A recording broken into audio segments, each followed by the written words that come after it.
ഇവിടെ നിങ്ങളുടെ ഒരു നിർഭാഗ്യം, നിങ്ങളുടെ മാത്രമല്ല റിയാസിന്റെയും ഒരു നിർഭാഗ്യം, ജനാധിപത്യത്തിൽ അന്തസ്സുള്ള ഒരു എതിരാളിയെ കിട്ടിയില്ല എന്നതാണ്. നമുക്ക് എന്ത് ചെയ്യാൻ സാധിക്കും? ഒന്നും ചെയ്യാൻ സാധിക്കില്ല.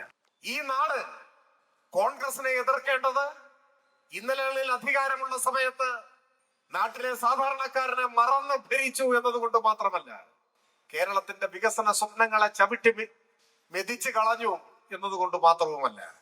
ഈ തെരഞ്ഞെടുപ്പിൽ ഒരു നല്ല രാഷ്ട്രീയ നേതാവിനെ സ്ഥാനാർത്ഥിയായി പോലും തന്നില്ല എന്നതുകൊണ്ടാണ്. ബേപ്പൂരുകാരോട് എന്തോ ഒരു വിരോധം കോൺഗ്രസിന് UDF ഉണ്ട്. നിങ്ങൾ അവരുടെ സ്ഥാനാർത്ഥി നോക്കൂ. ഞാൻ ആരെയും വ്യക്തിപരമായി ഇകഴ്ത്താൻ ആഗ്രഹിക്കുന്നില്ല, ഞാൻ അതുകൊണ്ടാണ് ആരുടെ പേര് പോലും പറയാത്തത്. പക്ഷെ അദ്ദേഹം വായ തുറന്നാൽ വ്യക്തിപരമായ അധിക്ഷേപമല്ലാതെ, വിദ്വേഷമല്ലാതെ നാടിന്റെ ഭാവിയെ കുറിച്ചോ ജനങ്ങളുടെ ക്ഷേമത്തെ കുറിച്ചോ എന്തെങ്കിലും കാഴ്ചപ്പാടുകൾ, പദ്ധതി, നിലപാട് പറയുന്നുണ്ട്. വ്യക്തിപരമായ അധിക്ഷേപമല്ലാതെ. ഇപ്പൊ റിയാസിനെ മരുമോ എന്നാണ് പറയുക. മരുമോ എന്ന് പറഞ്ഞാൽ എന്താ തെറിയ? അദ്ദേഹം അങ്ങനെയാണ് ധരിച്ചിരിക്കുന്നത്. എല്ലാ ആളുകളും മകനും മരുമോനും ഒക്കെ അല്ലേ? ആരുടെയെങ്കിലും ഒക്കെ മരുമോനല്ലേ എല്ലാവരും? അയാളും ഒരു മരുമോനല്ലേ? എന്താ നമ്മളാരും അങ്ങനെ വിളിക്കാത്തത്? എല്ലാ മനുഷ്യരും മകനും മരുമകനും മരുമകളും മകളും ഒക്കെയാണ്. നിങ്ങൾക്ക് ഈ നാടിന്റെ മുൻപാകെ വെക്കാനുള്ളത് വ്യക്തി അധിക്ഷേപമാണെങ്കിൽ, വ്യക്തിപരമായ പകയാണെങ്കിൽ, ആ ശത്രുതയ്ക്കും പകയ്ക്കും രാഷ്ട്രീയത്തിൽ എന്ത് സ്ഥാനം? എന്ത് സ്ഥാനം? ഈ നാട്ടിൽ ഓരോ പൊതുപ്രവർത്തകന്റെയും ഉത്തരവാദിത്വം ആ നാട്ടിലെ ജനങ്ങളുടെ ജീവിതത്തിൽ എന്തൊക്കെ അഭിവൃദ്ധി ഉണ്ടാക്കാൻ കഴിയുന്ന പ്രവർത്തനങ്ങൾ ഏറ്റെടുക്കാനാവും, നാട്ടിൽ എന്തൊക്കെ വികസനം സാധ്യമാക്കും, അത് സംബന്ധിച്ചല്ലേ കാര്യങ്ങൾ ചർച്ച ചെയ്യേണ്ടത്, പറയേണ്ടത്. അതിന് പകരം നിരന്തരം ഇങ്ങനെ അധിക്ഷേപം പറഞ്ഞുകൊണ്ടിരിക്കുക, വിദ്വേഷം പറഞ്ഞുകൊണ്ടിരിക്കുക. മനുഷ്യന്റെ മനസ്സ് വളരുന്നതിനനുസരിച്ച് അവൻ കൂടുതൽ സംസ്കാര ചിത്തനായി മാറുമെന്നാണ്. അപ്പോഴാണ് നാടിനെയും ജനങ്ങളെയും കുറിച്ച് ചിന്തിക്കാനാവുക. ഈ തെരഞ്ഞെടുപ്പിലെ ഏറ്റവും പ്രധാനപ്പെട്ട ചർച്ചാ വിഷയം, ഈ തെരഞ്ഞെടുപ്പിലെ എന്നല്ല എല്ലാ തെരഞ്ഞെടുപ്പുകളിലെയും ഏറ്റവും പ്രധാനപ്പെട്ട ചർച്ചാ വിഷയം നാടിന്റെ വികസനവും ജനങ്ങളുടെ ക്ഷേമവുമാണ്. ഈ രണ്ട് കാര്യങ്ങളാണ് ഒരു ജനാധിപത്യ സംവിധാനത്തിൽ നടക്കുന്ന ഏത് തെരഞ്ഞെടുപ്പിലും പ്രധാനമായി ചർച്ച ചെയ്യേണ്ടത്. ബാക്കി എല്ലാ കാര്യങ്ങളും അതിന് പുറകിൽ മാത്രമാണ് സ്ഥാനം. ഇടതുപക്ഷ ജനാധിപത്യ മുന്നണിയും ഈ തെരഞ്ഞെടുപ്പിനെ നാട്ടിലുണ്ടാവേണ്ട വികസന പ്രവർത്തനങ്ങളെ സംബന്ധിച്ചും ഭാവിയിലെ വികസനം എങ്ങനെയായിരിക്കണം എന്നതിനെ കുറിച്ചും ജനങ്ങളുടെ ജീവിതം കൂടുതൽ അഭിവൃദ്ധിപ്പെടുത്തുന്നതിന് എന്തൊക്കെ ക്ഷേമ പ്രവർത്തനങ്ങൾ, പദ്ധതികൾ വേണം എന്നതിനെ കുറിച്ചുമെല്ലാമുള്ള ചർച്ചയായി ഈ തെരഞ്ഞെടുപ്പ് പ്രചരണം വികസിപ്പിക്കണമെന്നാണ് ആഗ്രഹിക്കുന്നത്. എന്നാൽ നിർഭാഗ്യവശാൽ ഈ തെരഞ്ഞെടുപ്പിൽ നമുക്കെതിരായി മത്സരിക്കുന്നവരാരും നാടിന്റെ വികസനത്തെ കുറിച്ചോ ജനങ്ങളുടെ ജീവിതത്തിൽ ഉണ്ടാവേണ്ട മാറ്റങ്ങളെ കുറിച്ചോ ഒന്നുമുള്ള സങ്കല്പങ്ങൾ പങ്കുവയ്ക്കാനോ അത് സംബന്ധിച്ച് സംവാദങ്ങളിൽ ഏർപ്പെടാനോ തയ്യാറാവുന്നില്ല എന്നതാണ് ദുഃഖം. അവർ തെരഞ്ഞെടുപ്പിനെ അടിമുടി വിവാദത്തിൽ മുക്കിക്കൊല്ലാനാണ് ശ്രമിച്ചുകൊണ്ടിരിക്കുന്നത്. വിവാദങ്ങൾ കൊണ്ട് നാടിന് എന്ത് ഗുണമാണുള്ളത്?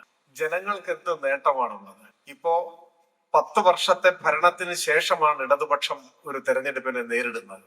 സത്യത്തിൽ ആരോഗ്യകരമായ ഒരു തെരഞ്ഞെടുപ്പ് പ്രചരണം സാധ്യമാവണമെങ്കിൽ ഈ 10 വർഷത്തെ ഭരണത്തെ സംബന്ധിച്ച് എന്തെങ്കിലും വിമർശനമെങ്കിലും പ്രതിപക്ഷം, BJP അവരൊക്കെ ഉന്നയിക്കാൻ തയ്യാറാവണ്ടേ? ഈ 10 വർഷത്തെ ഭരണത്തിന്റെ ഭാഗമായി എന്തെങ്കിലും കുറവുകൾ, പോരായ്മകൾ, വിമർശനങ്ങൾ അതെങ്കിലും ഉന്നയിക്കാൻ തയ്യാറാവണ്ടേ? സാധാരണഗതിയിൽ ഏതൊരു പ്രതിപക്ഷവും ചെയ്യുന്നതാണ്. എന്തുകൊണ്ടാണ് ഇവരത് തയ്യാറാവാത്തത്? കഴിഞ്ഞ 10 വർഷത്തെ ഭരണത്തെ വസ്തുതാപരമായി വിമർശിക്കാൻ മുന്നോട്ട് വന്നാൽ ആ ഭരണകാലയളവ് ചർച്ച ചെയ്യപ്പെടും.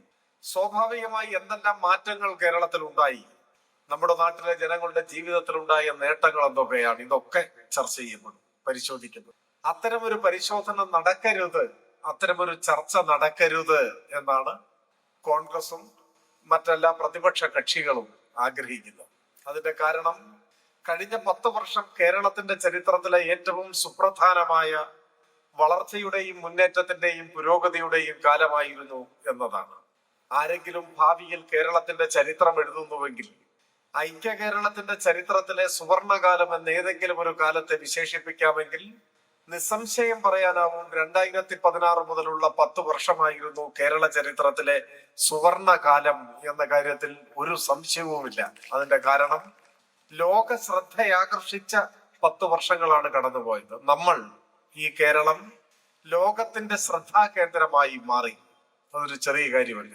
2025 ഈ കഴിഞ്ഞ കൊല്ലം കേരളം കാണാനായി നമ്മുടെ നാട്ടിലേക്ക് കടന്നു വന്ന സഞ്ചാരികളുടെ എണ്ണം 2.5 കോടിയാണ്. 2.5 കോടി. 2.5 കോടി മനുഷ്യർ നമ്മുടെ നാട് കാണാനായി ഇങ്ങോട്ട് വന്നു കഴിഞ്ഞ കൊല്ലം മാത്രം. വന്നവരെല്ലാം വിനോദസഞ്ചാരികളായി മൂന്നാറിലോ തേക്കടിയിലോ കുമരകത്തോ കോവളകത്തോ മാത്രം പോകാനായി വന്നവരല്ല. അതിൽ നല്ലൊരു പങ്ക് കേരളത്തെ കുറിച്ച് പഠിക്കാൻ, അറിയാൻ, പകർത്താൻ ഒരു പഠന സ്വഭാവത്തോടെ കടന്നു വന്നവരാണ്.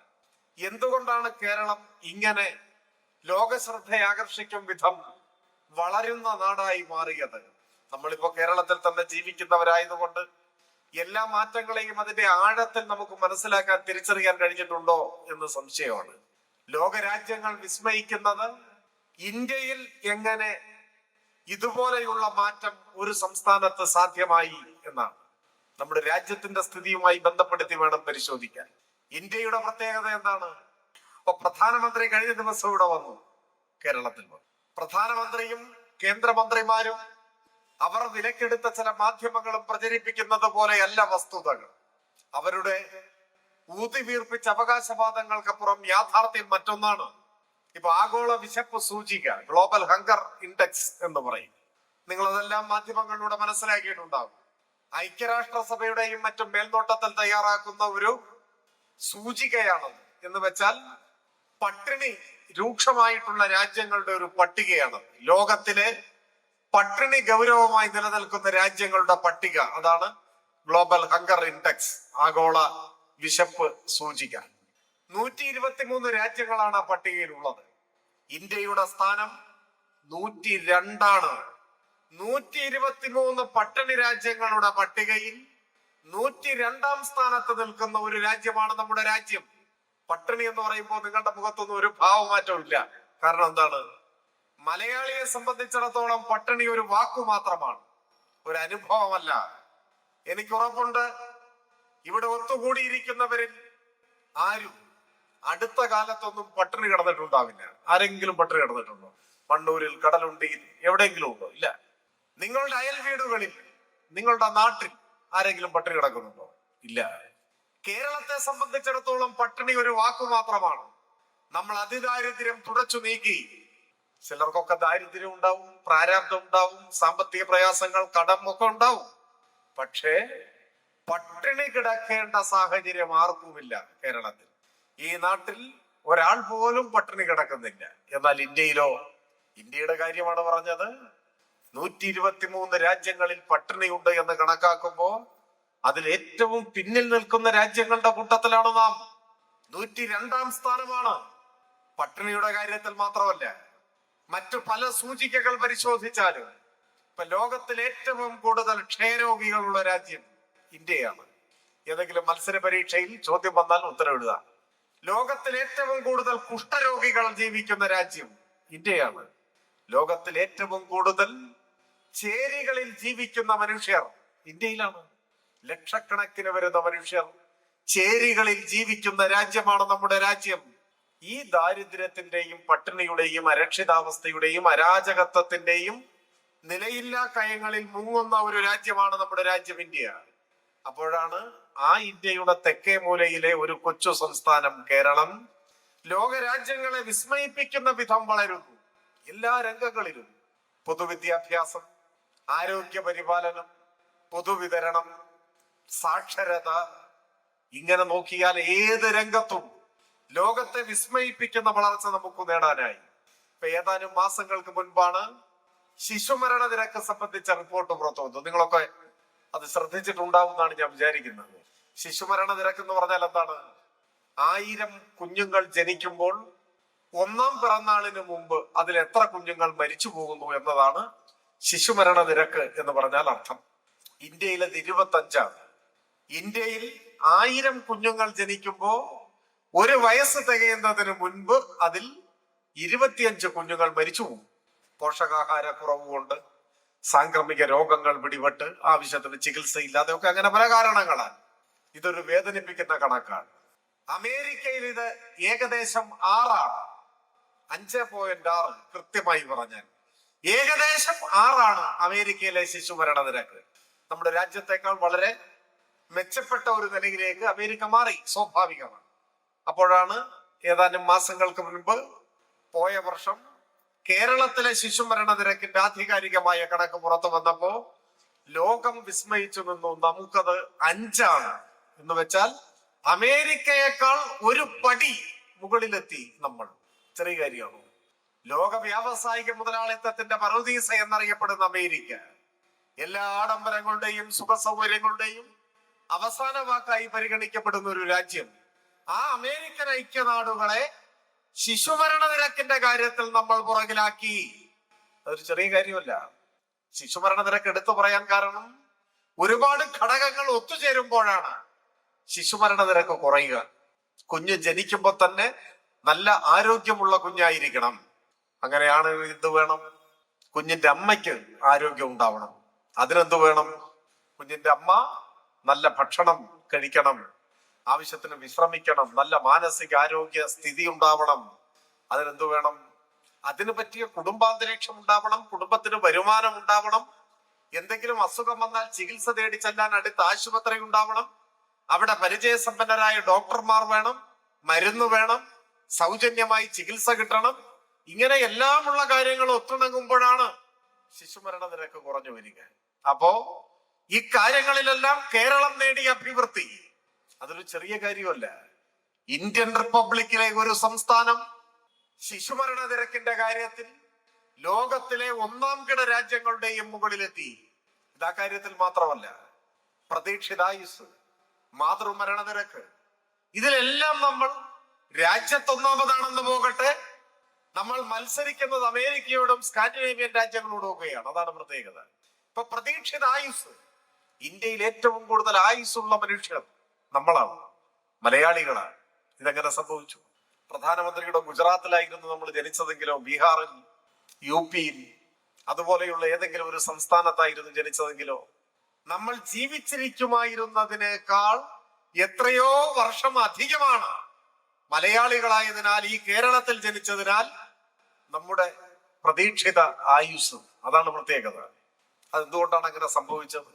പണ്ട് കേരളം രൂപം കൊള്ളുന്ന ഘട്ടത്തിൽ 956 നവംബർ 1 കേരളം പിറന്നതെന്നാണ്. കേരളം ഒരു സംസ്ഥാനമായി രൂപീകരിക്കപ്പെടുന്ന ആ ഘട്ടത്തിൽ 50കളിൽ മലയാളിയുടെ പ്രതീക്ഷിതായുസ് എത്രയായിരുന്നു? നമ്മൾ ഞെട്ടിപ്പോകും അത് പരിശോധിച്ചാൽ. 50കളിൽ മലയാളിയുടെ പ്രതീക്ഷിതായുസ് 45 വയസ്സായിരുന്നു. നിങ്ങൾ വിശ്വസിക്കുമോ? എന്ന് വെച്ചാൽ അക്കാലത്ത് 45 വയസ്സായി എന്ന് പറഞ്ഞാൽ ഒരു വയസ്സനായി, ഒരു വൃദ്ധൻ, ഒരു വൃദ്ധ, അതാണ് അർത്ഥം.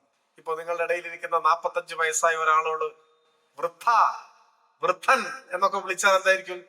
വിളിച്ചതേ ഓർമ്മയുണ്ടാവുള്ളൂ, അവസാനത്തെ വിളിയായിരിക്കും.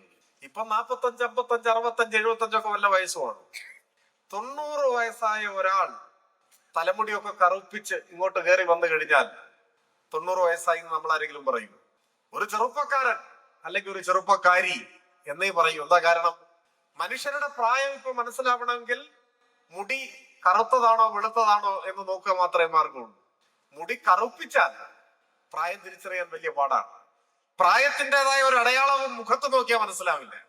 എല്ലാവരും നിത്യ യൗവനങ്ങളായിരിക്കുകയാണ്, അല്ലേ? ആണ്. ഇപ്പൊ നിങ്ങളുടെ കൂട്ടത്തിൽ മുടി കറുപ്പിച്ചിരിക്കുന്ന ആരാന്ന് നമുക്ക് അറിഞ്ഞുകൂടാ, അതുകൊണ്ട് പ്രായം പറയാൻ പറ്റില്ല. ഈ മാറ്റം എങ്ങനെ ഉണ്ടായി? 50കളിൽ 60കളിലൊക്കെ കേരളത്തിലെ മനുഷ്യർ ഒരു നേരം മാത്രമേ ഭക്ഷണം കഴിക്കുമായിരുന്നുള്ളൂ, ഒറ്റ നേരം, അതിനേ ഗതിയുള്ളൂ. ഇപ്പൊ ഇരിക്കുന്ന നിങ്ങളിൽ ആരെങ്കിലും ഒരു നേരം മാത്രം ഭക്ഷണം കഴിക്കുന്നവരുണ്ടോ? തടി കുറയ്ക്കാൻ വല്ല ഡയറ്റ് നോക്കുന്നവരുണ്ടാവും. അതല്ലാതെ ഭക്ഷണം ഇല്ലാത്തതിന്റെ പേരിൽ കഴിക്കാത്ത ആരും ഉണ്ടാവില്ല. സമീകൃതാഹാരം, പോഷകാഹാരം, മെച്ചപ്പെട്ട ചികിത്സ, ഇതെല്ലാം വന്നു. നമ്മുടെ ജീവിത ശൈലികൾ മാറി, കുടുംബങ്ങളുടെ വരുമാനം മെച്ചപ്പെട്ടു, സൗജന്യ വിദ്യാഭ്യാസം യാഥാർത്ഥ്യമായപ്പോ എല്ലാവരും പഠിക്കാൻ തുടങ്ങി, പഠിച്ചവർക്ക് ജോലി കിട്ടി, അപ്പൊ കുടുംബത്തിന്റെ വരുമാനം വർദ്ധിച്ചു, അതിനനുസരിച്ച് ജീവിത സൗകര്യങ്ങൾ മെച്ചപ്പെട്ടു. അങ്ങനെ എല്ലാം വന്ന് നമ്മളിപ്പോ ഇന്ത്യയിൽ ഏറ്റവും കൂടുതൽ കാലം ജീവിച്ചിരിക്കുന്ന മനുഷ്യരായി മാറി. ചെറിയ കാര്യമല്ല. ഈ നേട്ടങ്ങളെല്ലാം ലോകോത്തരമായി മലയാളിയെ വളരാൻ പ്രാപ്തരാക്കി മാറ്റി. അതിനനുസൃതമായ ഭരണപരിഷ്കാരങ്ങൾ, നടപടികൾ കേരളത്തിൽ ഉണ്ടായി. അതിനെ എല്ലാം ക്രമീകരിച്ച് ക്രോഡീകരിച്ച് ഒരു നവകേരളം എന്ന ലക്ഷ്യത്തിലേക്ക് മുൻപോട്ട് പോവുകയാണ് ഇപ്പോൾ കേരളത്തിൽ. ഈ കഴിഞ്ഞ 10 കൊല്ലം കൊണ്ട് കേരളത്തിൽ ഉണ്ടായ മാറ്റങ്ങൾ നിങ്ങൾ നോക്കൂ. ഒറ്റ വാചകത്തിൽ പറഞ്ഞാൽ വൻകിട വികസന പദ്ധതികൾ, ബൃഹത് പദ്ധതികൾ, കേരളത്തിന്റെ മുഖച്ഛായ മാറ്റുന്ന പദ്ധതികൾ, ഒപ്പം ഓരോ മനുഷ്യന്റെയും ജീവിതത്തിൽ അനുഭവവേദ്യമാവുന്ന ആശ്വാസമേകുന്ന നടപടികൾ, ക്ഷേമ പദ്ധതികൾ, ഇത് രണ്ടും നമ്മൾ സമന്വയിപ്പിച്ചു. ഇപ്പൊ സാധാരണക്കാരായ ജനങ്ങൾക്ക് ആശ്വാസമേകുന്ന എത്ര ക്ഷേമ പദ്ധതികൾ, പ്രധാനമായും പെൻഷൻ. ഒരുപക്ഷെ ഇവിടെ അതൊക്കെ പറഞ്ഞിട്ടുണ്ടാവും.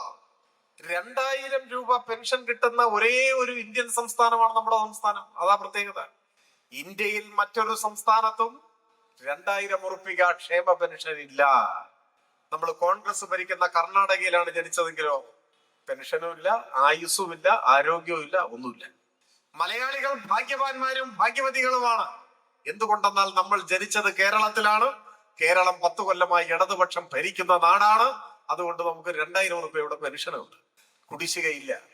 62 ലക്ഷം പേർക്കാണ് അത് കിട്ടുന്നത്. ഇപ്പോഴിതാ ഒരു പുതിയ പദ്ധതി ആരംഭിച്ചിരിക്കുന്നു, നിങ്ങളെല്ലാം മനസ്സിലാക്കിയിട്ടുണ്ട്. വീട്ടമ്മമാരുടെ ക്ഷേമ പെൻഷൻ, സ്ത്രീ സുരക്ഷാ പെൻഷൻ. ഇവിടെ മുന്നിൽ വീട്ടമ്മമാർ എന്ന് കരുതാവുന്ന ആളുകൾ ധാരാളം ഇരിക്കുന്നുണ്ട്. എന്തിനാണ് അവർക്കൊരു പെൻഷന്റെ ആവശ്യം? നിങ്ങൾ ചിന്തിച്ചിട്ടുണ്ടോ? കേരളത്തിൽ ഏറ്റവും കൂടുതൽ അധ്വാനിക്കുന്ന ജനവിഭാഗം ഏത് എന്ന് ചോദിച്ചാൽ ഏതെങ്കിലും ഒരു ഫാക്ടറിയിലെ തൊഴിലാളിയല്ല, വീട്ടമ്മമാരാണ്, സ്ത്രീകളാണ്. പക്ഷെ പ്രശ്നം, അവരുടെ അധ്വാനത്തിന്റെ മൂല്യം നമ്മുടെ സമൂഹം തിരിച്ചറിഞ്ഞിട്ടില്ല എന്നതാണ്. അതിന്റെ കാരണം, നമ്മുടെ സമൂഹം ഒരു പുരുഷ കേന്ദ്രീകൃത സമൂഹമാണ്, ഒരു പുരുഷാധിപത്യ സമൂഹമാണ്. സ്ത്രീയുടെ അധ്വാനത്തിന്റെ മൂല്യം ഇതുവരെ മനസ്സിലാക്കുകയോ പരിഗണിക്കുകയോ ചെയ്യുന്നില്ല എന്നത് നമ്മുടെ സമൂഹത്തിന്റെ പൊതുവായ ഒരു കുറവാണ്. ഇപ്പൊ ഈ കഴിഞ്ഞ ആഴ്ച ഒരു സുപ്രീം കോടതി വിധി വന്നിരുന്നു. നിങ്ങൾ ആരെങ്കിലും ശ്രദ്ധിച്ചായിരുന്നോ? പത്രത്തിലൊക്കെ ഉണ്ടായിരുന്നു. ആരെങ്കിലും വായിച്ചോ? ഒരു സുപ്രീം കോടതി വിധി വായിച്ചെന്നോ ഇല്ലെന്നോ? സ്ത്രീകൾ വായിച്ചു എന്ന് പറയുന്നുണ്ട്, പുരുഷന്മാർ അറിയാത്ത പോലെ ഇരിക്കുകയാണ്. എന്താണ് പ്രശ്നം? സുപ്രീം കോടതി വിധി, വീട്ടുജോലി സ്ത്രീയുടെ മാത്രം ഉത്തരവാദിത്വമല്ല. അതാണ് സുപ്രീം കോടതി വിധി. പുരുഷന്മാരും വീട്ടുജോലി ചെയ്യണം എന്നാണ്. അതുകൊണ്ടാണ് പുരുഷന്മാർ ആ വാർത്ത വായിക്കാത്തത്. ആ വാർത്ത, ആ കോടതി വിധിയിൽ ഒരു വരി കൂടിയുണ്ട്. എന്താണ് ആ വരി? ഇന്ത്യയിലെ എല്ലാ പുരുഷന്മാരോടും സുപ്രീം കോടതി ഓർമ്മിപ്പിക്കുന്നു, നിങ്ങൾ വിവാഹം കഴിച്ചിരിക്കുന്നത് ഒരു വീട്ടുജോലിക്കാരിയെ അല്ല എന്നോർത്തു കൊള്ളണം. അതുകൊണ്ട് വീട്ടുജോലി പുരുഷനും ചെയ്യണം എന്നാണ് സുപ്രീം കോടതിയുടെ വിധി. ഞാൻ സാന്ദർഭികമായി അതിവിടെ പറഞ്ഞു എന്നേ ഉള്ളൂ, നമ്മുടെ വിഷയം അതല്ല. പറഞ്ഞു വന്നത് എന്താണ്? സ്ത്രീകളുടെ വീട്ടിലെ ജോലി എന്നത് എത്രയെടുത്താലും അവസാനിക്കാത്തതും എന്നാൽ വിലമതിക്കപ്പെടാത്തതുമായി തലമുറകളായി തുടരുകയാണ്. നമ്മുടെയൊക്കെ വീടുകളിൽ ആദ്യം ഉറക്കം എഴുന്നേൽക്കുന്നത് ആരാണ്? സ്ത്രീകളാണ്, അല്ലേ? ഉറപ്പാണ്. ഏറ്റവും ഒടുവിൽ ഉറങ്ങുന്നത് ആരാണ്? അതും സ്ത്രീകളെ. നേരം വെളുക്കുന്നതിന് മുൻപ് ആരംഭിക്കുന്ന ജോലി പാതിരാത്രി വരെ നീണ്ടു നിൽക്കും. രാവിലെ ഉറക്കം എഴുന്നേറ്റാൽ നാട്ടിൻപുറങ്ങളിൽ പ്രത്യേകിച്ചും വീടും മുറ്റവും ഒക്കെ അടിച്ചുവാരി തൂത്തുവാരി വൃത്തിയാക്കാത്ത ഏതെങ്കിലും വീട്ടമ്മയുണ്ടോ? അതൊരു ജോലിയാണ്. PSC വഴി അഡ്വൈസ് മെമ്മോ കൊടുത്ത് നിയമനം കൊടുക്കേണ്ട ഒരു ജോലി. പാർട്ട് ടൈം സ്വീപ്പർ ഒരു ജോലിയാണ്, അതിന് ശമ്പളമൊക്കെ ഉണ്ട്.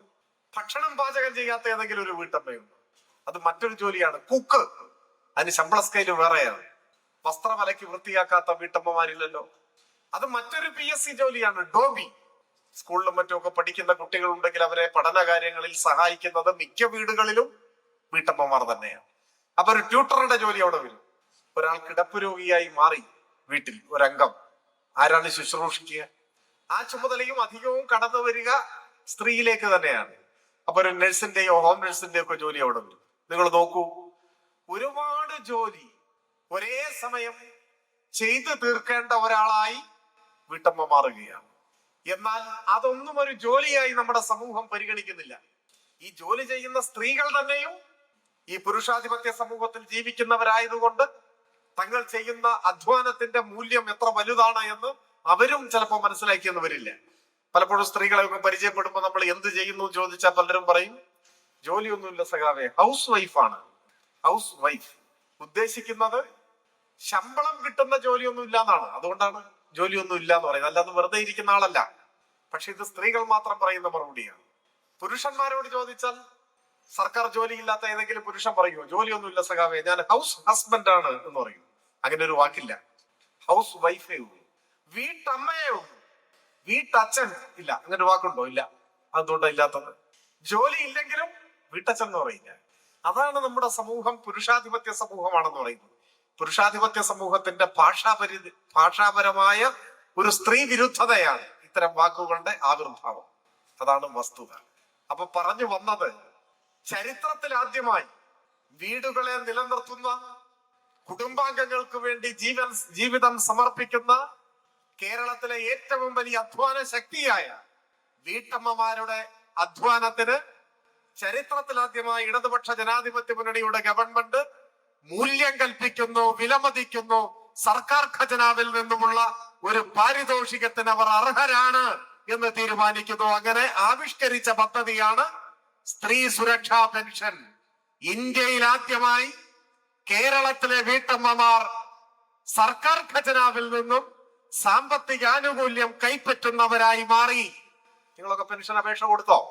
പെൻഷൻ കിട്ടുന്നവരില്ലേ ഈ കൂട്ടത്തിൽ? ഉണ്ടോ? അപേക്ഷിച്ചിട്ടില്ലെങ്കിൽ എത്രയും പെട്ടെന്ന് അപേക്ഷിക്കുക. ഇപ്പോ അപേക്ഷിച്ചവരുടെ അപേക്ഷയെല്ലാം സ്വീകരിച്ചു. ഞാൻ കഴിഞ്ഞ ദിവസം കൊച്ചിയിൽ ഒരു യോഗത്തെ പ്രസംഗിച്ചപ്പോ പറഞ്ഞു, ആദ്യ ഗഡു അക്കൗണ്ടിൽ എത്തി എന്ന് പറഞ്ഞപ്പോ ഒരു വീട്ടമ്മ എഴുന്നേറ്റെന്ന് പറഞ്ഞു, ഒരു ഗഡു അല്ല 2 ഗഡു എത്തി എന്ന് പറഞ്ഞു. ഇപ്പൊ 2 ഗഡു എത്തി. 2 മാസം. 35 വയസ്സായവർക്ക് അപേക്ഷിക്കാം. അപ്പോ 35 വയസ്സായ വീട്ടമ്മമാർ ഈ പദ്ധതിയുടെ ഭാഗമായി ഇനിയും ചേരാനുള്ള അവസരമുണ്ട്. അപേക്ഷിക്കുക. അത് ഇന്ത്യക്ക് വഴികാട്ടുന്ന മഹത്തായ ഒരു ക്ഷേമ പദ്ധതിയാണ്. അഭ്യസ്തവിദ്യരായ യുവതി യുവാക്കൾക്ക് പ്രതിമാസ സ്റ്റൈപ്പൻഡ്, ജോലി കിട്ടുന്നത് വരെ സർക്കാർ ഖജനാവിൽ നിന്നും മാസം 1000 ഉറുപ്പിക പ്രതിമാസ സ്റ്റൈപ്പൻഡ്. അതും ഇന്ത്യയിൽ ആദ്യത്തെ സംഭവമാണ്. ഇതെല്ലാം ഇടതുപക്ഷ ജനാധിപത്യ മുന്നണിയുടെ സംഭാവനയാണ്. മറ്റൊരു സംസ്ഥാനത്തും ഇത്തരത്തിലുള്ള ഒരു പ്രവർത്തനവും നമുക്ക് കാണാൻ സാധിക്കില്ല എന്നതാണ് വസ്തുത. LDF അല്ല കേരളം ഭരിച്ചിരുന്നതെങ്കിലോ ക്ഷേമ പെൻഷനും ഇല്ല, വീട്ടമ്മമാരുടെ പെൻഷനും ഇല്ല, യുവജനങ്ങളുടെ സ്റ്റൈപ്പൻഡും ഇല്ല, ഇതൊന്നുമില്ല. ഇതാണ് സ്ഥിതി. 5 ലക്ഷം കുടുംബങ്ങൾക്ക് സ്വന്തമായി വീടായി. ഒരു കുടുംബത്തിൽ 4 പേരുണ്ടെന്ന് കണക്കാക്കിയാൽ 20 ലക്ഷം മനുഷ്യർ. 20 ലക്ഷം മനുഷ്യർക്ക് സ്വന്തം വീട് എന്ന സ്വപ്നം സഫലമായി. അതാണ് മാറ്റം. നമ്മുടെ രാജ്യത്തിന്റെ സ്ഥിതിയുമായി താരതമ്യപ്പെടുത്തണം. ഇപ്പോ നിസ്സാര ഒരു കാര്യം, കഴിഞ്ഞ 10 വർഷത്തിനിടയിൽ ഇന്ത്യയിൽ 90,000 സർക്കാർ സ്കൂളുകൾ അടച്ചു പൂട്ടി എന്ന് പറഞ്ഞാൽ നിങ്ങൾ വിശ്വസിക്കുമോ? വിശ്വസിച്ചേ പറ്റൂ. അതാണ് സത്യം. 10 വർഷത്തിനിടെ 90,000 സ്കൂളുകൾ ഇന്ത്യയിൽ പൂട്ടി. കേരളത്തിലോ ഒരൊറ്റ പള്ളിക്കൂടം അടച്ചു പൂട്ടിയിട്ടില്ല. അതാണ് കേരളത്തിന്റെ പ്രത്യേകത. തൊട്ടടുത്ത കർണാടകയിൽ കോൺഗ്രസ് ഭരിക്കുന്നു. 5 വർഷത്തിനിടയിൽ 3457 സ്കൂളുകൾ കർണാടകയിൽ അടച്ചുപൂട്ടി. കേരളത്തിൽ അടച്ചുപൂട്ടുന്നില്ല. ഉമ്മൻചാണ്ടി മുഖ്യമന്ത്രിയായിരുന്നപ്പോ 2016 അധികാരമൊഴിയുന്നതിന് തൊട്ടു മുൻപ് തയ്യാറാക്കിയ പൊതുവിദ്യാഭ്യാസം സംബന്ധിച്ച റിപ്പോർട്ടിലെ ഏറ്റവും പ്രധാനപ്പെട്ട ശുപാർശ കേരളത്തിലെ 40% ഗവൺമെന്റ് സ്കൂളുകൾ അടിയന്തരമായി പൂട്ടണം എന്നാണ്. എന്തിന്? ചെലവ് ചുരുക്കാൻ. ലാഭകരമല്ല. ഒരു ക്ലാസ്സിൽ നിശ്ചിത എണ്ണം കുട്ടികളില്ലെങ്കിൽ ആ ക്ലാസ് വേണ്ട, പൂട്ടണം. നമ്മുടെ നയം എന്താ? ലാഭനഷ്ടങ്ങളുടെ അടിസ്ഥാനത്തിൽ വിദ്യാഭ്യാസത്തെ പരിഗണിക്കരുത്. അതൊരു ബിസിനസ് അല്ല, കച്ചവടമല്ല. സ്കൂളിലേക്ക് പോകുന്ന ഒരു കുട്ടിയോട് തിരിച്ചു വരുമ്പോ ഇന്ന് എത്ര കിട്ടി എന്ന് ചോദിക്കൂ. ഇത് ലാഭനഷ്ടങ്ങളുടെ അടിസ്ഥാനത്തിൽ പരിഗണിക്കാൻ കഴിയുന്ന ഒരു സാമ്പത്തിക ഇടപാടല്ല. കുട്ടികൾ നാളത്തെ പൗരന്മാരാണ്. നാളത്തെ നമ്മുടെ ലോകത്തെ നയിക്കേണ്ടത് അവരാണ്. ഇന്ന് ക്ലാസ് മുറികളിലിരിക്കുന്ന കുട്ടികൾ നാളെ ഈ സമൂഹത്തിൽ ആരൊക്കെയായി മാറും എന്നിപ്പോ പറയാൻ പറ്റില്ല. ഏതൊക്കെ ഉയരങ്ങളിൽ അവരെത്തും. ആ ഘട്ടത്തിൽ അവർ സമൂഹത്തിന് നൽകുന്ന സംഭാവന ഇതൊക്കെ വിലമതിക്കാൻ പറ്റുമോ? ഇല്ല. അതുകൊണ്ട് കുഞ്ഞുങ്ങളുടെ വിദ്യാഭ്യാസം ലാഭനഷ്ടങ്ങൾ അനുസരിച്ച് പരിഗണിക്കരുത്. ഒരൊറ്റ കുട്ടിയാണെങ്കിലും ആ കുട്ടിയെ പഠിപ്പിക്കണം. അതാണ് LDFന്റെ നിലപാട്. അതിന്റെ ഭാഗമായി നമ്മൾ ഒരൊറ്റ സ്കൂളും പൂട്ടിയില്ല. ഇന്ത്യ മുഴുവൻ സ്കൂൾ പൂട്ടുകയാണ്, നമ്മൾ പൂട്ടുന്നത്. ഇത് ഏതുവരെയാണ്? ഏതെങ്കിലും ഒരു സന്ദർഭത്തിൽ കേരളത്തിൽ UDF അധികാരത്തിൽ വന്നാൽ അന്ന് ആരംഭിക്കും അടച്ചുപൂട്ടാൻ. ഒരു സ്കൂൾ പൂട്ടിയാൽ ആ സ്കൂളിൽ പഠിക്കുന്ന കുട്ടികൾ എന്ത് ചെയ്യും? അവരുടെ രക്ഷിതാക്കൾ എന്ത് ചെയ്യും? എത്ര കിലോമീറ്റർ യാത്ര ചെയ്താലായിരിക്കും അടുത്തൊരു സ്കൂളിൽ എത്തുക? പറയാൻ കഴിയില്ല. കാരണം പകുതി സ്കൂൾ പൂട്ടണമെന്നാണ് കണക്കാക്കുന്നത്. കുറെ കുട്ടികളുടെ പഠനം അതോടുകൂടി അവസാനിച്ചു. അപ്പൊ ഇത്തരത്തിലുള്ള അരാജകത്വത്തിലേക്കാണ് നമ്മുടെ നാടിനെ നയിക്കാൻ കോൺഗ്രസ് നേതൃത്വം എല്ലാ കാലവും ശ്രമിച്ചിട്ടുള്ളത്. അവർ കേവല ലാഭനഷ്ടങ്ങളുടെ അടിസ്ഥാനത്തിൽ മാത്രമാണ് എല്ലാ ഭരണ നടപടികളെയും വിലയിരുത്തുന്നത് എന്ന് നാം കാണണം. അതുപോലെ ഇപ്പൊ അഭ്യസ്തവിദ്യരായ യുവാക്കൾ, അവരുടെ ഏറ്റവും വലിയ സ്വപ്നം ഒരു സർക്കാർ ജോലിയാണ്. ഇപ്പൊ സർക്കാർ ജോലിക്ക് കാത്തിരിക്കാതെ തന്നെ സമർത്ഥരായ കുട്ടികൾ അവരുടെ അഭിരുചിക്കും കഴിവിനും അനുസരിച്ചുള്ള മേഖലകൾ കണ്ടെത്തി അതിൽ വ്യാപരിക്കുന്നുണ്ട്. അത് മറ്റൊരു കാര്യം. എങ്കിലും ഏതൊരു സർക്കാരിന്റെയും പ്രധാനപ്പെട്ട ഒരു ഉത്തരവാദിത്വമാണ് എന്ത്? യുവജനങ്ങൾക്ക് പരമാവധി സർക്കാർ ജോലി കൊടുക്കണം. നമ്മുടെ രാജ്യത്ത് 100 പേർക്ക് ജോലി കിട്ടുമ്പോ, PSC വഴി 100 പേർക്ക് ഇന്ത്യയിൽ സർക്കാർ ജോലി കിട്ടുമ്പോ അതിൽ 60 പരം ആളുകൾക്ക് ജോലി കിട്ടുന്നത് ഈ കേരളത്തിലാണ് എന്ന് പറഞ്ഞാൽ നിങ്ങൾ വിശ്വസിക്കൂ? അതും വിശ്വസിച്ചേ പറ്റൂ. സത്യമാണ്. സത്യത്തിൽ ജനസംഖ്യാനുപാതികമായി നോക്കിയാൽ അത്രയൊന്നും കിട്ടാൻ പാടില്ല. കാരണം ഇന്ത്യയിൽ 146 കോടിയോ മറ്റോ ആളുകളുണ്ടെന്നാണ് കണക്ക്. ഇന്ത്യൻ ജനസംഖ്യയുടെ 3% ഇല്ല കേരളത്തിലെ ജനസംഖ്യ. അത്രയേ ഉള്ളൂ. നമ്മൾ വളരെ കൊച്ചു സംസ്ഥാനം. 3% വരില്ല, അതിന്റെ താഴെ വരും. അപ്പോ 100 പേർക്ക് ഇന്ത്യയിൽ PSC വഴി ജോലി കിട്ടിയാൽ ജനസംഖ്യാനുപാതികമായി നോക്കിയാൽ എത്ര പേർക്ക് ഇവിടെ കിട്ടാൻ പാടുള്ളൂ? 3 പേർക്ക് കിട്ടാൻ പാടില്ല, അതിന്റെ താഴെ കിട്ടാൻ പാടുള്ളൂ. ഒരാൾക്കോ രണ്ടാൾക്കോ ഒക്കെ കിട്ടാൻ പാടുള്ളൂ. എന്നാൽ കിട്ടുന്ന എത്രയാണ്? 60-ൽ കൂടുതൽ കിട്ടുകയാണ്. ഇതൊരു അവിശ്വസനീയമായ കണക്കല്ലേ? നമുക്ക് ജനസംഖ്യാനുപാതികമായി ലഭിക്കേണ്ടതിന്റെ എത്രയോ ഇരട്ടി ഇവിടെ ലഭിക്കുന്നു. എങ്ങനെയാണ് ഇത് സാധ്യമാവുന്നത്? ഇതൊരു ജാലവിദ്യയാണ്? അല്ല. സാധ്യമാവാൻ കാരണം ഇന്ത്യയിൽ മറ്റൊരു സംസ്ഥാനത്തും ഇപ്പൊ വ്യവസ്ഥാപിതമായി ഇങ്ങനെ PSC വഴിയുള്ള നിയമനങ്ങൾ നടക്കുന്നില്ല. വിരലിലെണ്ണാവുന്നവർക്ക് മാത്രമാണ് മറ്റ് സംസ്ഥാനങ്ങളിൽ സർക്കാർ ജോലിയുള്ളൂ. വല്ല പോലീസിലോ ഫയർഫോഴ്സിലോ അതുപോലെയുള്ള സേനകളിൽ അത്യാവശ്യം വരുന്ന ഒഴിവുകൾ മാത്രമേ PSC വഴി നികത്തുന്നുള്ളൂ. മറ്റു സംസ്ഥാനങ്ങൾ നിയമന നിരോധനമാണ്. പിന്നെ മറ്റു വകുപ്പുകളിലോ കരാർ ജോലി, തൊഴിലുറപ്പ് പദ്ധതി പോലെ തുച്ഛമായ വേതനത്തിന്, ദിവസക്കൂലിക്ക്, പെൻഷനില്ല, മറ്റാനുകൂല്യങ്ങളൊന്നുമില്ല. ഇതാണ് ഇന്ത്യൻ തൊഴിൽ രംഗം. ഇപ്പോഴും നിങ്ങൾക്ക് ജോലി കൊടുക്കുന്ന ഇന്ത്യയിലെ ഒരേ ഒരു സംസ്ഥാനം കേരളമാണ്. കഴിഞ്ഞ 10 കൊല്ലത്തിനുള്ളിൽ കേരളത്തിൽ 3 ലക്ഷം യുവതിയുവാക്കൾ സർക്കാർ ഉദ്യോഗസ്ഥരായി മാറി. ഈ കേരളത്തിൽ മാത്രമുള്ള അത്ഭുതമാണ്. എന്നുവരെ എന്നെങ്കിലും ഒരിക്കൽ ഈ കേരളത്തിൽ UDF-ന്റെ ഗവൺമെന്റ് അധികാരത്തിൽ വന്നാൽ അന്നു നിൽക്കും PSC നിയമനം. പിന്നെ PSC നിയമനം ഉണ്ടാവില്ല, പിന്നെ ക്ഷേമ പെൻഷൻ ഉണ്ടാവില്ല, സ്കൂളുകൾ അടച്ചുപൂട്ടാൻ ആരംഭിക്കും.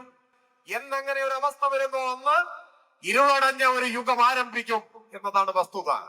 അതുകൊണ്ടാണ് നമ്മുടെയൊക്കെ ആയുസ് തീരുന്നതിന് മുൻപ് കേരളത്തിൽ ഒരിക്കലും UDF-ന്റെ നേതൃത്വത്തിൽ ഒരു ഗവൺമെന്റ് വരാൻ പാടില്ല എന്ന് പറയുന്നത്. ഈ കേരളം നശിക്കരുത്, കേരളം തകരരുത് എന്നാഗ്രഹിക്കുന്നത് കൊണ്ടാണ്. ഞാൻ കൂടുതൽ ദീർഘിപ്പിക്കുന്നില്ല. പറഞ്ഞു വന്നത്, ഇങ്ങനെ ജനക്ഷേമ പദ്ധതികൾ പ്രവർത്തനങ്ങൾ ഏറ്റെടുക്കുന്നതോടൊപ്പം എത്രയെത്ര വൻകിട പദ്ധതികൾ.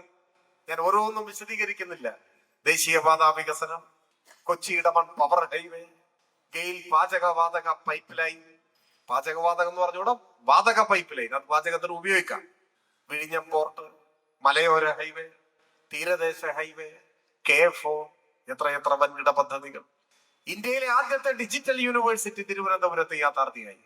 ഡൽഹിയിലല്ല, ബോംബെയിലല്ല, തിരുവനന്തപുരത്ത്. കേരളത്തിലെ ആദ്യത്തെ ഓപ്പൺ യൂണിവേഴ്സിറ്റി കൊല്ലത്ത് ശ്രീനാരായണ ഗുരുവിന്റെ പേരിൽ. കേരളത്തിലെ ആദ്യത്തെ അഡ്വാൻസ്ഡ് വൈറോളജി ഇൻസ്റ്റിറ്റ്യൂട്ട് പ്രവർത്തനക്ഷമമായി. ഇന്ത്യയിലെ ആദ്യത്തെ വാട്ടർ മെട്രോ കൊച്ചിയിൽ യാഥാർത്ഥ്യമായി. ഇങ്ങനെ എണ്ണിപ്പറയാവുന്ന എത്രയെത്ര വലിയ ബൃഹത് പദ്ധതികൾ, ഒപ്പം നേരത്തെ വിശദീകരിച്ച ക്ഷേമ പദ്ധതികളുമെല്ലാം. ഇങ്ങനെയൊക്കെയാണെങ്കിലും ഇതിൽ ഏറ്റവും വലിയ നേട്ടം എന്താണ്? 10 വർഷത്തെ ഇടതുപക്ഷ ഭരണത്തിന്റെ ഏറ്റവും വലിയ നേട്ടം എന്താണ് എന്നൊരു ചോദ്യം ആരെങ്കിലും ചോദിച്ചാൽ എന്താണ് ഉത്തരം? അതിനൊരു ഒറ്റ വാക്കിലുള്ള ഉത്തരം ഉണ്ടാവില്ല. കാരണം ഓരോരുത്തർക്കും അവരവരുടേതായ ഉത്തരങ്ങൾ ഉണ്ടാവും. സ്കൂളിൽ പഠിക്കുന്ന ഒരു കുട്ടിയെ സംബന്ധിച്ചിടത്തോളം സ്കൂൾ തുറക്കുന്നതിന് മുൻപ് പാഠപുസ്തകം കിട്ടും. പണ്ട് പരീക്ഷാകാലമായാലും പാഠപുസ്തകം ഇല്ല, അതൊക്കെ മാറി. സ്കൂളുകൾ ഹൈടെക്കായി, ക്ലാസ് മുറികൾ സ്മാർട്ടായി, യൂണിഫോം വരെ അതിന്റെ തുണി സർക്കാർ കൊടുക്കുന്നു, അത് തുന്നാനുള്ള പണം കൊടുക്കും. ഇങ്ങനെയെല്ലാം മാറി. അതായിരിക്കും വലിയ നേട്ടം. യുവജനങ്ങളെ സംബന്ധിച്ച് സ്റ്റൈപ്പൻഡ് കിട്ടുന്നു, PSC ജോലി സർവകാല റെക്കോർഡ് ഇടുന്നു, വീട്ടമ്മമാരെ സംബന്ധിച്ച് പുതിയ പെൻഷൻകാരെ സംബന്ധിച്ച് അത് വർദ്ധിപ്പിച്ചു. ഓരോരുത്തർക്കും അവരവരുടേതായ നേട്ടങ്ങൾ ഉണ്ടാവാം. പവർ കട്ടില്ലാത്ത കേരളം യാഥാർത്ഥ്യമായി. ഇപ്പൊ കറണ്ട് കട്ടില്ല, ഇതൊക്കെ മാറ്റമാണ്. എല്ലാം ശരിയാണ്. എന്നാൽ അതിനേക്കാൾ മുൻപ് നാം ഓർമ്മിക്കേണ്ട മറ്റൊരു കാര്യമുണ്ട്. അതാണ് ഈ കേരളത്തിൽ സമാധാനമായി ജീവിക്കാം. അതൊരു ചെറിയ കാര്യമല്ല.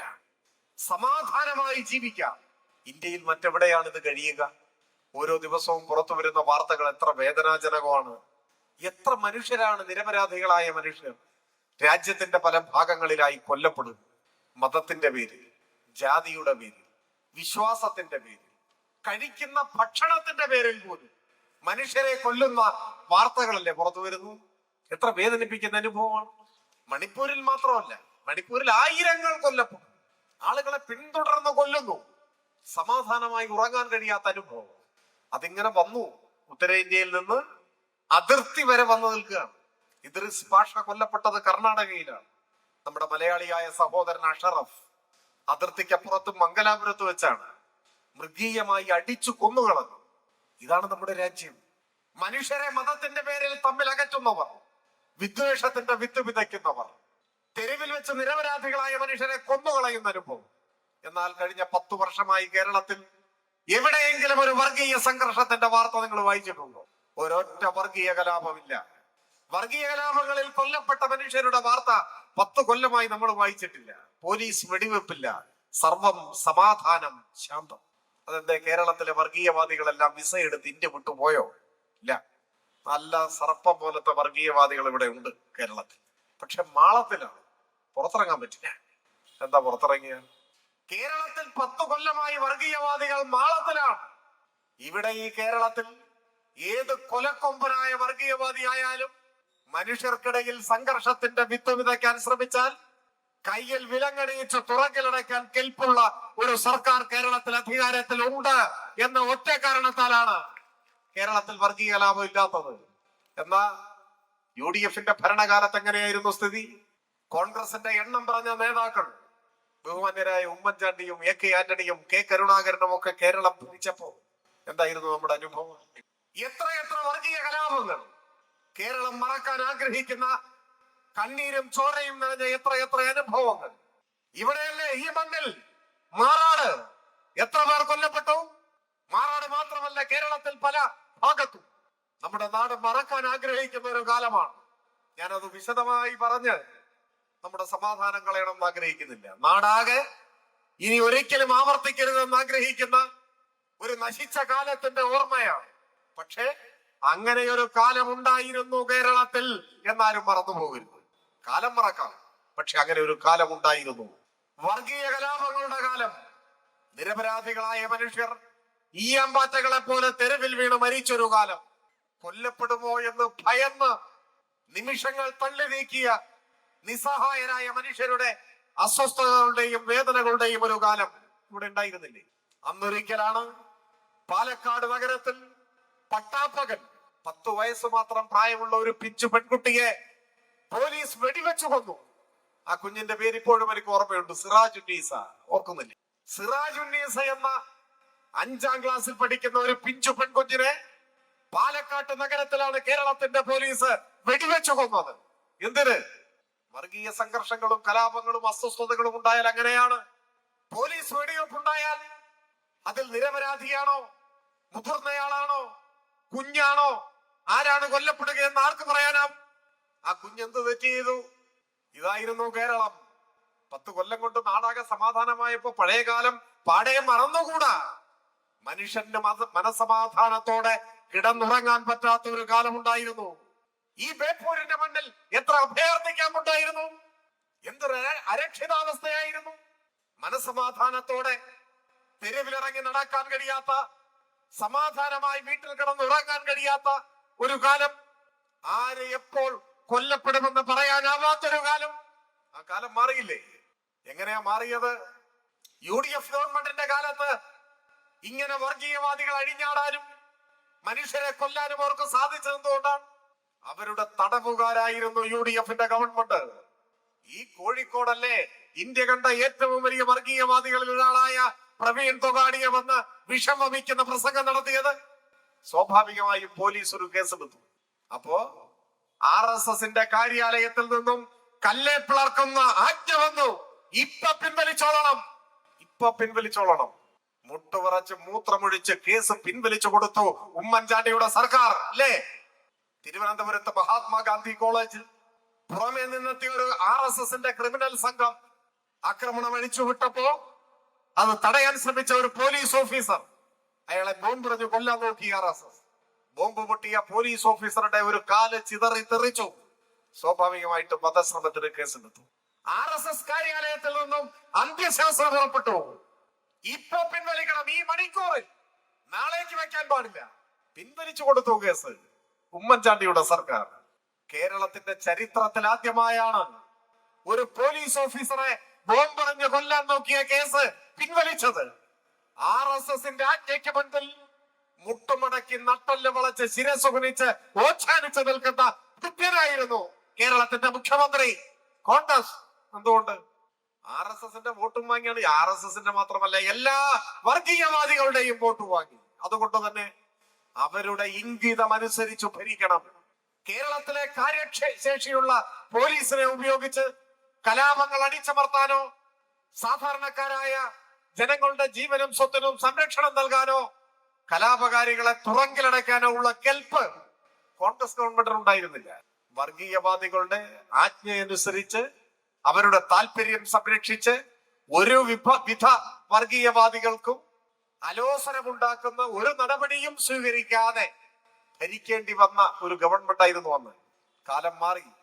ഇടതുപക്ഷ ജനാധിപത്യ മുന്നണിയെ സംബന്ധിച്ചിടത്തോളം ഒരു വർഗീയവാദിയെയും പ്രീണിപ്പിക്കേണ്ട കാര്യമില്ല.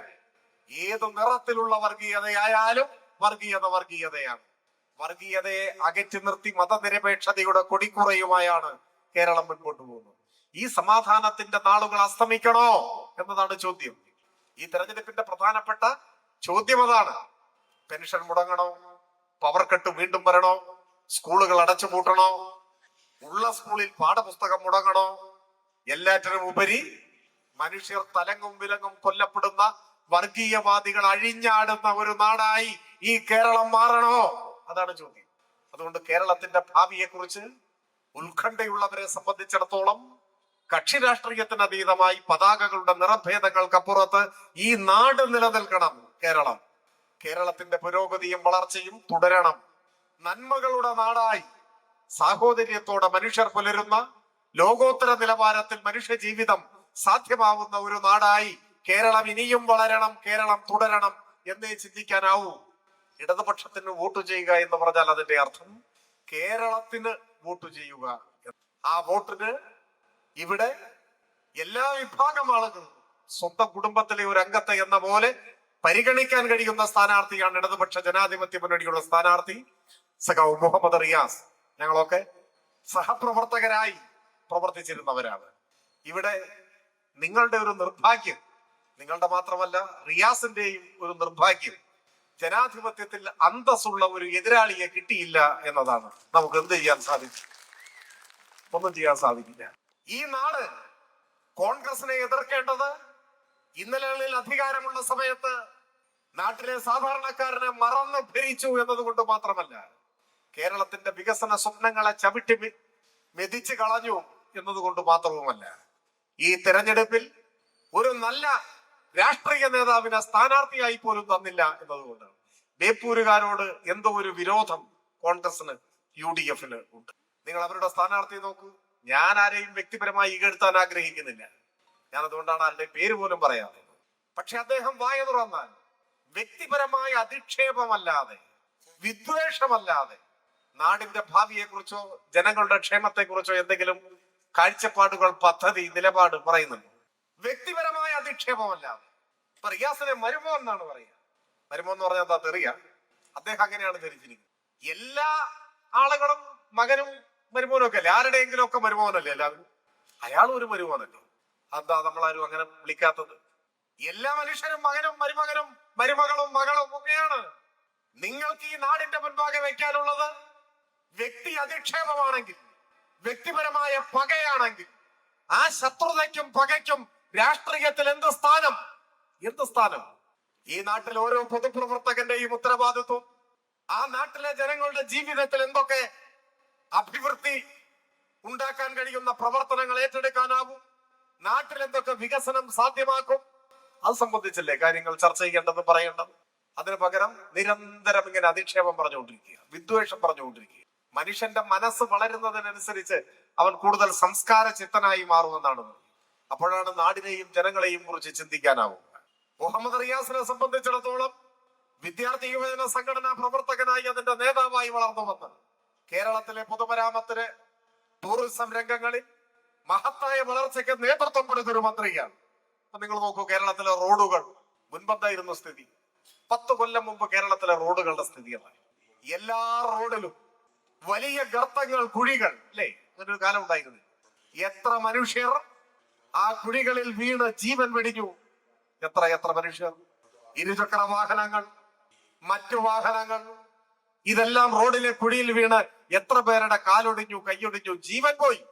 അവസാനം ഗത്യന്തരമില്ലാതെ ഓരോ നാട്ടിലും അവിടുത്തെ മനുഷ്യർ കക്ഷി രാഷ്ട്രീയത്തിന് അതീതമായി ഒരുമിച്ച് കേരളത്തിൻ്റെതായ ഒരു തനത് സമര രൂപം വളർന്നു വന്നു. എന്താണ്? റോഡിൽ വാഴ നടുക. നിങ്ങൾ ഓർക്കുന്നില്ലേ? എല്ലാ ദിവസവും കാസർകോട്ട് മുതൽ തിരുവനന്തപുരം വരെ എവിടെയെങ്കിലുമൊക്കെ ആയിട്ട് ആളുകൾ ഇങ്ങനെ വാഴ നട്ടുകൊണ്ടിരുന്നു. അതൊക്കെ ഒന്ന് വാർത്തയായി. 10 കൊല്ലമായിട്ട് കേരളത്തിലെ റോഡിൽ എവിടെയെങ്കിലും വാഴയുണ്ടോ? കാണുന്നുണ്ടോ? നിങ്ങളുടെ ചുറ്റുപാടും എവിടെയെങ്കിലും? എന്തേ അങ്ങനെ ഒരു സമരം ഇനി വേണ്ടാന്ന് തീരുമാനിച്ചുകൊണ്ടാണ്? അല്ല, കോൺഗ്രസ്സുകാർ വാഴയൊക്കെ റെഡിയാക്കി വെച്ചിരിക്കുകയാണ് സമരം ചെയ്യാൻ വേണ്ടി.